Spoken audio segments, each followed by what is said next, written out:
আমার ২১শে বইমেলায় শিশু প্রহরের খবর জানাতে মেলা থেকে প্রাঙ্গণ থেকে যুক্ত হচ্ছেন সহকর্মী মানজুমা আফরোজ নীলিমা।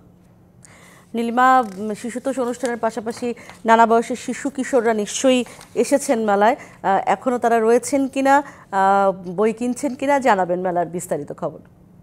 ধন্যবাদ উর্মি আপনাকে। আমি বর্তমানে অবস্থান করছি অমর ২১শে বইমেলার সাপ্তাহিক বিশেষ আয়োজন শিশু প্রহরে।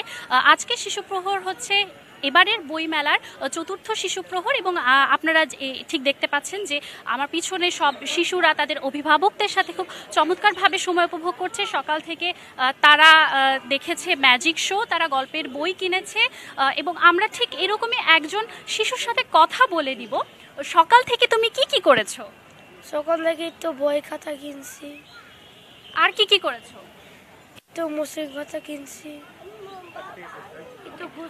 শিয়া বাটার ও ভিটামিন ই সমৃদ্ধ lily glam beauty soap. Lily, always beautiful.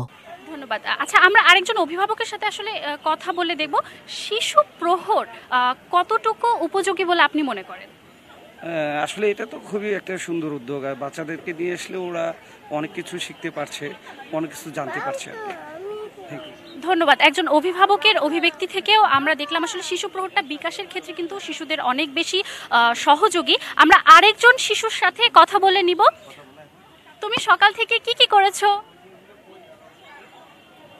আমি সকালে বই কিনেছিলাম। মহাকাশের বই, কমেস্ট্রির বই, বিজ্ঞান বই দেখেছি। ধন্যবাদ। খুব চমৎকার একটি কথা শুনলাম আমরা। আসলে বই মেলাটা শুধুমাত্র বড়দের জন্য নয়, শিশুদের জন্য কিন্তু বিশেষ আকর্ষণ রাখে সাপ্তাহিক ২ দিন, শুক্র এবং শনিবার। এবং আপনাদের আরও একটি তথ্য জানিয়ে দিতে চাই, পরবর্তী ২৮ তারিখ কিন্তু সর্বশেষ শিশু প্রহর হবে অমর ২১শে বইমেলা ২০২৫। উর্মি, আমার কাছে এই মুহূর্তের বইমেলা থেকে এই ছিল সর্বশেষ তথ্য। উর্মি, অনেক ধন্যবাদ আপনাকে নীলিমা।